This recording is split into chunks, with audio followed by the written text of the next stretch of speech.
પણ ભારે વરસાદને પગલે રસ્તાઓ થઈ ચૂક્યા છે બંધ। કેટલાય રસ્તાઓ બંધ થઈ જવાને કારણે વાહન વ્યવહારને તેની સીધી જ અસર પહોંચી રહી છે। વાત કરવામાં આવે તો જિલ્લાના ગ્રામ્ય વિસ્તારના વાહન ચાલકોની સમસ્યા વધી છે, જેમાં વ્યારા તાલુકાના 22, ડોલવણ તાલુકાના 30 રસ્તા બંધ છે, વાલોડ તાલુકાના 20, સોનગઢ તાલુકાના 15 માર્ગ બંધ છે। ગ્રામીણ વિસ્તારના રસ્તા બંધ થતા હાલ વૈકલ્પિક વ્યવસ્થા ઊભી કરવામાં આવી છે। તો તાપી જિલ્લામાં ધોધમાર વરસાદ વરસી રહ્યો છે, ત્યારે ગ્રામીણ વિસ્તારના વાહન ચાલકોની સમસ્યા વધી છે। વરસાદી માહોલની વચ્ચે અનેક માર્ગો પાણીમાં ગરકાવ થયા છે।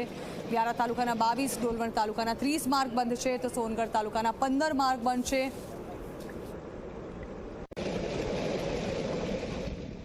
તાપી જિલ્લામાં છેલ્લા 24 કલાકથી વરસાદ વરસી રહ્યો છે અને વરસાદની અસર જે ગ્રામીણ વિસ્તારોમાં ખાસ કરીને જોવા મળી રહી છે।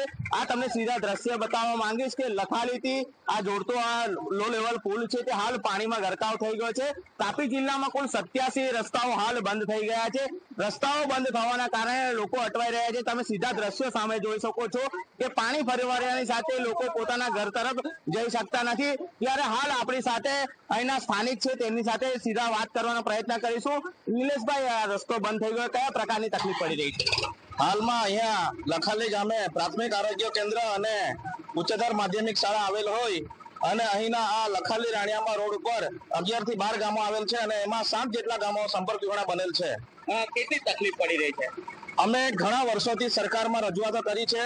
કેન્દ્ર સરકાર હોય કે રાજ્ય સરકાર હોય, અમે લેખિતમાં સરકારમાં રજૂઆત તાપી જિલ્લા કલેક્ટર દ્વારા અમે કરી છે, પણ આજ દિન સુધી આ વિસ્તારના અમારા આદિવાસી લોકોને અહીંયા પુલ બનાવવામાં આવેલ નથી અને અહીંયાના તમામ લોકોને આની મુશ્કેલી વેઠવી પડે છે।